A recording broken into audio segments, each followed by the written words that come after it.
வயநாடு நிலச்சரிவு ஏற்பட்ட பகுதியில் 5வது நாளாக தொடரும் மீட்பு பணி. உயிரிழந்தோர் எண்ணிக்கை 344ஆக உயர்வு.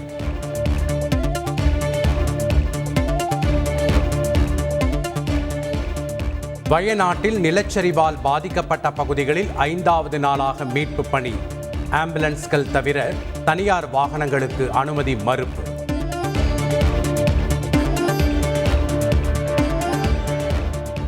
வயநாடு நிலச்சரிவால் பாதிக்கப்பட்ட தமிழர்கள் விவரம் அறிவிப்பு. தமிழர்கள் 24 பேர் உயிரிழப்பு, 25 பேர் மாயமாகி உள்ளதாக தகவல்.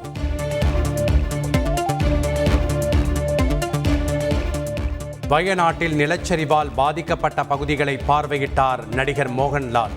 தமது அறக்கட்டளையின் மூலம் 3 கோடி ரூபாய் அளவில் திட்டங்கள் செயல்படுத்தப்படும் என அறிவிப்பு.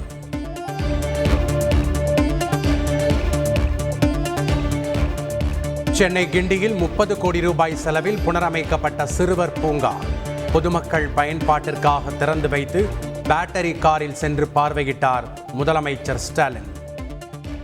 இந்த வாகனங்கள் நமது மாநிலத்தின் முன்னேற்றத்திற்கு மேலும் ஒரு முக்கிய பெருமையை உருவாக்கும்.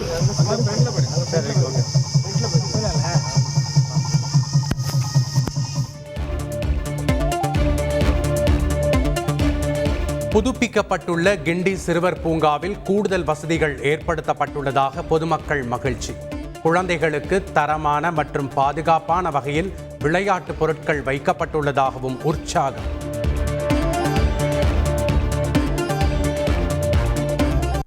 நாமக்கல் மாவட்டம் குமாரபாளையத்தில் வெள்ளத்தால் பாதிக்கப்பட்டவர்களுக்கு EPS நேரில் ஆறுதல். பாதிக்கப்பட்ட பகுதிகளில் ஆய்வு செய்து நிவாரண உதவிகளை வழங்கினார்.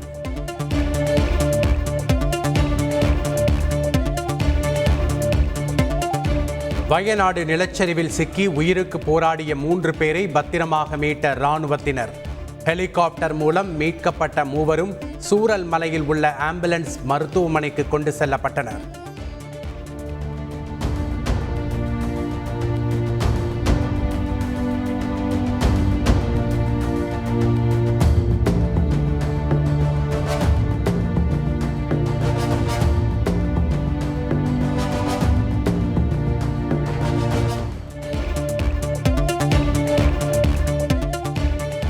மேகதாது திட்ட அறிக்கை தயார் செய்ய கர்நாடக அரசுக்கு உத்தரவிட்ட காவிரி நதிநீர் பங்கீட்டு வாரியம்.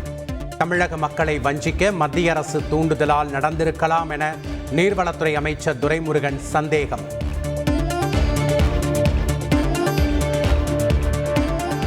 நீட் தேர்வினால் இந்தியா முழுவதும் கோச்சிங் மாஃபியாக்கள் உருவாகியுள்ளதாக மதுரை தொகுதி MP சு வெங்கடேசன் குற்றச்சாட்டு.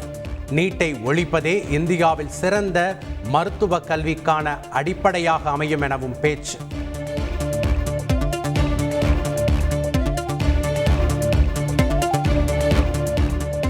கிரிக்கெட் போட்டியில் இலங்கை தோற்றதால் தமிழக மீனவர் மீது தாக்குதல் நடத்தப்பட்டுள்ளது. அதிமுக முன்னாள் அமைச்சர் D. ஜெயக்குமார் குற்றச்சாட்டு.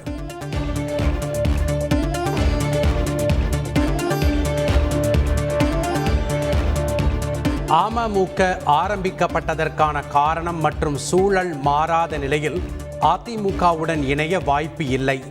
அமமுக பொதுச் செயலாளர் TTV தினகரன் பேட்டி.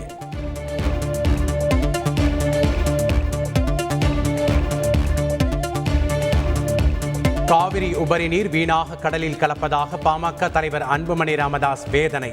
கொள்ளிடத்தில் தடுப்பணை கட்டப்படுமா என தமிழக அரசுக்கு கேள்வி.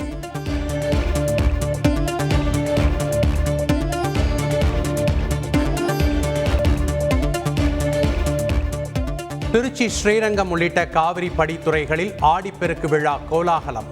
பொதுமக்கள், புதுமண தம்பதியினர் சிறப்பு பூஜை செய்து வழிபாடு.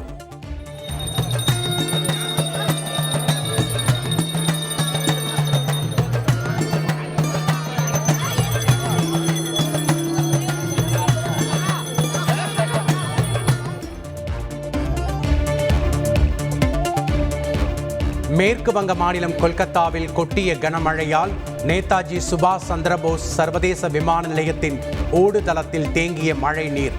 விமான சேவை பாதிக்கப்பட்டதால் பயணிகள் கடும் அவதி.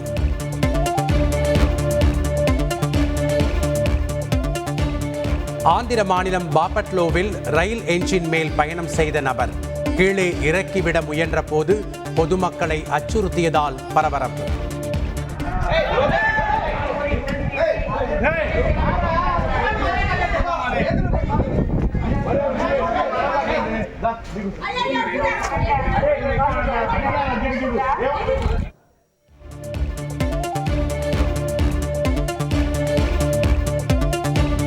உட்கட்சி தேர்தலில் பெரும்பான்மை ஆதரவை பெற்ற கமலா ஹாரிஸ் ஜனநாயக கட்சியின் சிகாகோ மாநாட்டில் அதிபர் வேட்பாளராக அதிகாரப்பூர்வமாக அறிவிக்கப்படுகிறார்.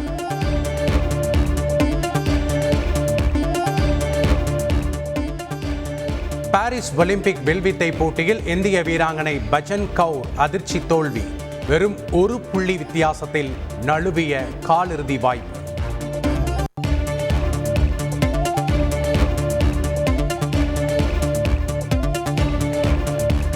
ஒலிம்பிக் 25 மீட்டர் பிஸ்டல் பிரிவு துப்பாக்கிச் சுடுதலில் மனு பாக்கர் 4வது இடம். 3வது முறையாக பதக்கம் வெல்வார் என எதிர்பார்க்கப்பட்ட நிலையில் ஏமாற்றம்.